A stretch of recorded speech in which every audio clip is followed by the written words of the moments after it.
Okay, we're going to talk about shaping, and we're going to put together some random pieces here and do some shaping because we didn't do it exactly the way the cutting guide showed.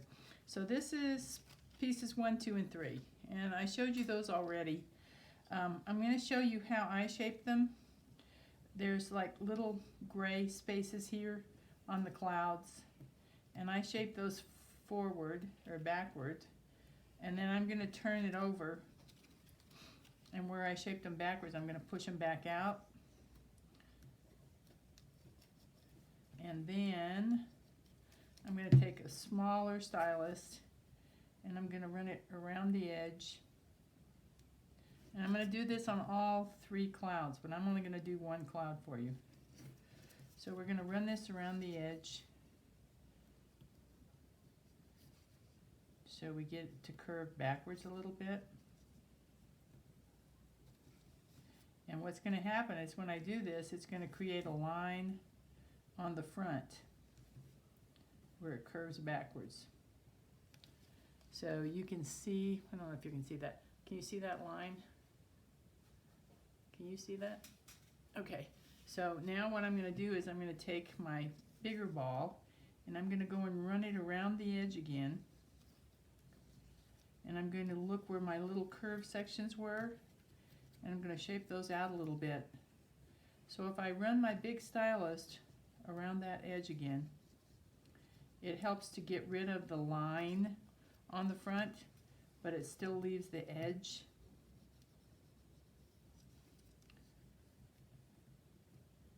And then where those little divots are, I'm going to shape them out a little bit so the cloud's not flat.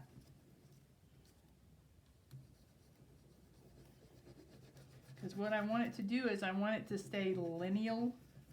I don't want it curling this, I want it curling this way, I want it curling this way. So I'm going to come back and shape a little bit in this. I want to keep as many stripes or lines off of it as possible so that when I turn it over it has a smooth cloud look to it, but it curves back toward the paper, back toward my mat board. It's going to go on. And you're going to do this for all 3 of these clouds. Okay, now we're going to talk about pieces 6 and 7. That's the fence. On the cutting guide, 6 is kind of a disjointed center board for the fence. And I kind of wanted to support my whole fence at one time. So in one of my extra prints, I cut a strip off of Clean and Fresh. This is just the edge of the Clean and Fresh, because I wanted a piece that would go all the way and support the fence board. So what we've done is we've colored the edges with a gray, and then where the little nail holes are, I've used a really small stylus and pushed down. And then where I can see an edge, like a shadow on a piece of fencing, I've come back from behind with a small stylus and run it down the edge so it has a curve, so that it looks like the board's going back. Now what I'm going to do is show you how I put this thing on. So the first thing I did was find the edge, the end, and I'm going to use a little bit of glue. I'm not going to use silicone because I want it to do faster. So where the nail hole is where the board needs to go, because the fence is attached where the nail holes are. So that board is up there. Then my next board is about the middle of that. So because I have this wired, I'm going to come down and bend my fence board. I can see my nail holes from the back. So now what I'm going to do is turn it back over, and where each one of these boards have a nail in them, I'm going to glue that board onto my backing piece, right where the nail hole is. Oops. Just a little. And I'm going to do that all the way to the end. And if you hold this for just a second. So because this piece is wired, I can bend it up or down however I need it to make it line up with the holes in the board, because the fence posts are nailed to the back rail. So that's what we're doing. We are joining these so that the nail holes actually end up on the rail. So we're just going to keep going across. and this will glue pretty quickly.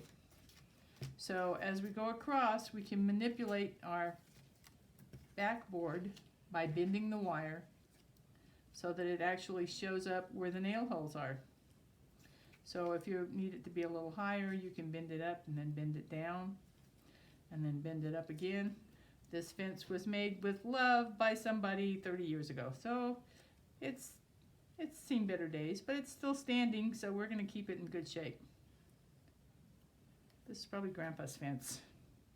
And then after you get your wire to match where your holes in your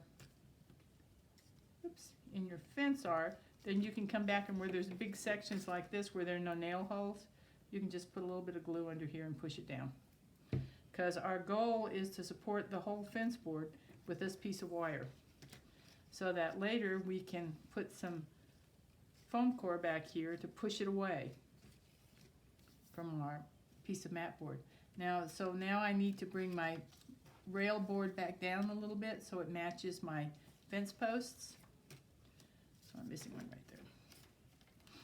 Oops. So there's my little nail hole. And then here's my next little nail hole. And my next one. Because this is glue, I can just put it on. Okay, so we're just going to make sure that our fence back rail comes up and touches where the nail holes are in the board. And then we're going to bend it back down so we can catch the ones on this side. And this is one 18-inch piece of 18 gauge wire. So now we have our entire fence supported by our piece of rail, which is how these fences go together. So now where it sticks up here, I'm just going to push it down a little bit, and I'm going to put a little bit of glue under here. Come on. There we go. And then I'm going to push that down because I don't want it sticking up past the fence. And then we have our entire fence supported by the rail, except for that one. Okay. Which is our goal. So now our whole fence is stable. I don't like the idea of two separate pieces. So this is going to be pretty stable. We won't have an issue. So this is piece 6 and 7 on the cutting guide. And now we're going to talk about 32 and 33, which is the little pot of flowers at the edge of the fence. What I did, because I didn't want to punch all these flowers, because for me, if this is going to be retail, I don't want to spend days punching flowers. But what you can do, there's 3 separate pieces that are cut out on top of the backing piece.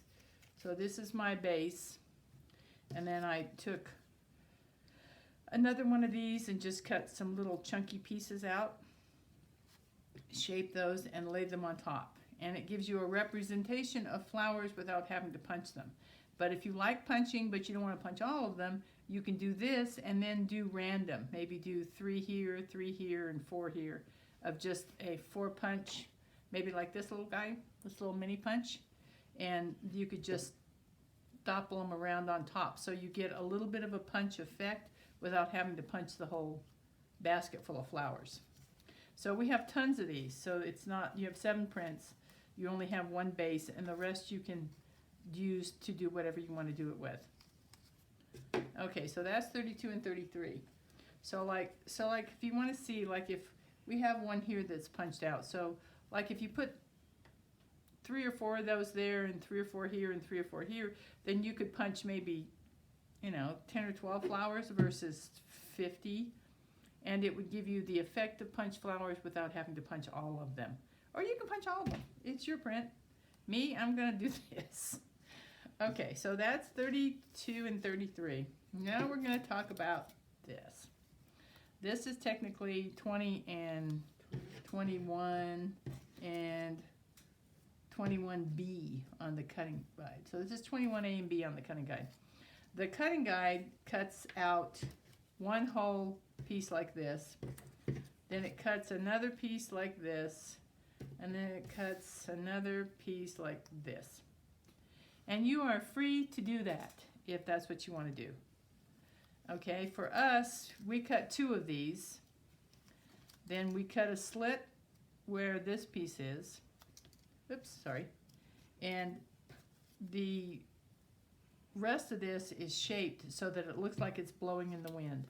So the top piece needs to be cupped. So this one is going on top, this one is going on bottom. And all you're going to do is, after you shape it, is you're going to glue it together. If you notice, I trimmed the back out, I trimmed the side, I trimmed the bottom off on the back piece, so that when I put it together with the front piece, I don't have anything that's sticking out. So if you put this together and glue it, it has, let me see if you can see that. It is cupped and bended so it looks like it's blowing in the wind. Okay, and it's all basically 2 pieces. I'm a fan of as less pieces as I have to have, because for me, if I do 3 pieces, then I've got to shape this piece and glue it on, and then I have to shape this piece and try and glue this piece on. So for me, this is easier. So all I'm going to do is I'm going to put a little bit of glue on the front piece, which is the bigger of the 2. I'm going to glue it right where it cups. I'm going to glue it where the base comes across. I'm going to put enough glue on it that it will adhere to the piece behind it. The piece behind has the clothespins on it.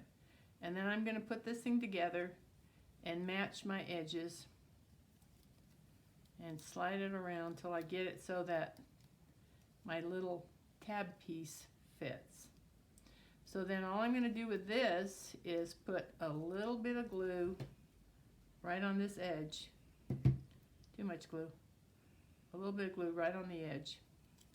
And then I'm going to push this over where it belongs and push it down. Because you don't want it to be way out, you just want it to be up enough that you can tell it's folded over and blowing in the wind. And then we're going to glue that. Now to me, that's a better choice than all of these individual pieces. But feel free to do it however you want. You just need to make sure that all of your edges get stuck together and it's shaped so that it's rippled, because it's blowing in the wind. Isn't there a song like that?